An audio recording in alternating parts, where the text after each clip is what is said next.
Facebook versus Instagram. With both being owned by the same parent company, a lot of business owners tend to lump them in together when it comes to their marketing strategy. But the fact remains that they are two completely different platforms. So today I'm going to cover some of the major differences you need to know about them in order to make smart marketing decisions for your business.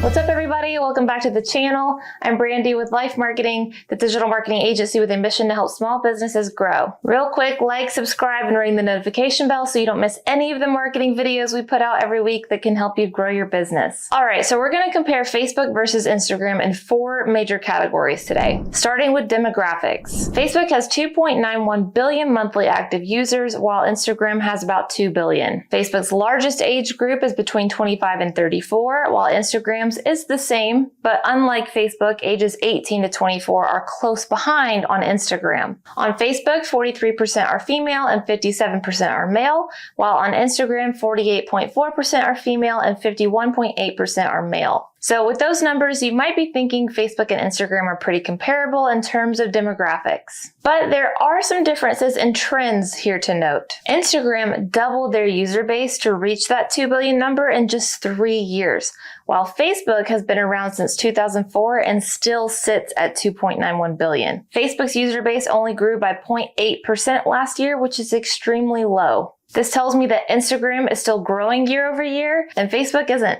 Another difference worth looking at is the other age groups. Yes, both Facebook and Instagram's largest age group in users is 25 to 34, but Instagram holds more younger users than Facebook does, and Facebook holds more senior users than Instagram does. In a recent study from Statista, they found that of the baby boomers in the US, 78% of them are on Facebook, whereas only 32% of them are on Instagram. So depending on the age range of your target demographic, this information may make you gravitate towards one platform over another. But let's look at some other categories. Let's talk about the purpose and use of each platform. One article described Facebook as largely informational, while Instagram is about capturing moments. And I get where they're coming from.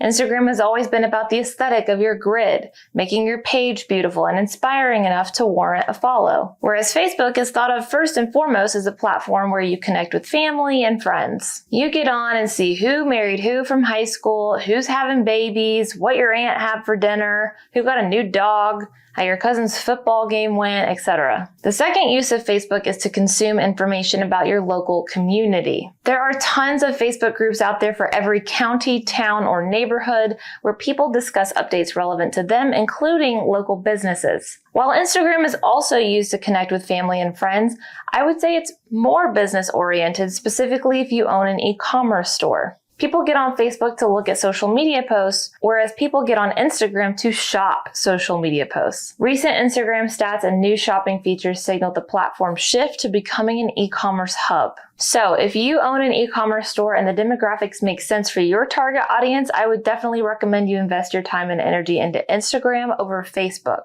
Don't get me wrong, Facebook has a ton of tools for small businesses, and this category is excluding the use of ads because we'll get to that in a minute. But if you're solely looking at people's intent when they log onto each platform, I think Instagram's design and user experience is a little more conducive to shopping and to making small business purchases. All right, the third category I want to look at is engagement rate. The average time a day spent on Facebook is 33 minutes, whereas on Instagram it's 29 minutes. So you might think it's pretty comparable between the two platforms, but again, let's look at the trends. The amount of time users spend on Facebook has actually decreased year over year the last several years. This aligns with the plateauing of Facebook's user base.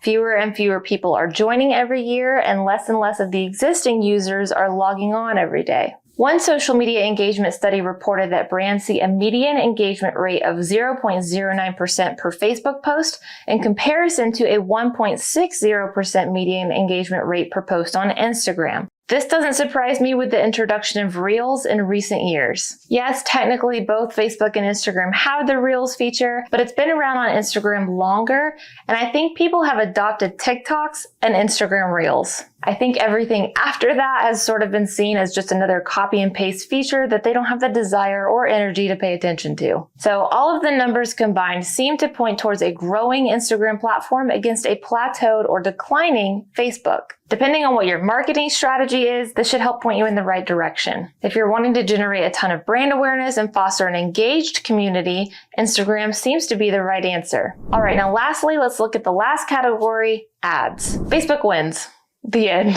Seriously though, the only way Instagram ads are successful are if they're done through Facebook Ads Manager. If you just hit the boost post button within the Instagram app on a post, it doesn't give you anywhere near as many campaign objectives or targeting options to choose from. If you tap the boost post button, these are the 3 options it gives you to choose from: more profile visits, more website visits, and more messages. Do you see the option to get more sales, more leads, more post engagement?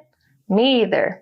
That's why you want to do all of your Instagram advertising through Facebook Ads Manager. So if you've got an ad budget to spend, always do it through Facebook Ads Manager, not through the Instagram app. Now, I do want to add that if all of this sounds super overwhelming or like you just want to put your marketing strategy in the hands of professionals and let them handle it, we execute profitable marketing strategies for small businesses every single day, so I will put our contact link below for that if you're interested. Otherwise, please like, subscribe, and ring the notification bell, and I will see you in the next episode.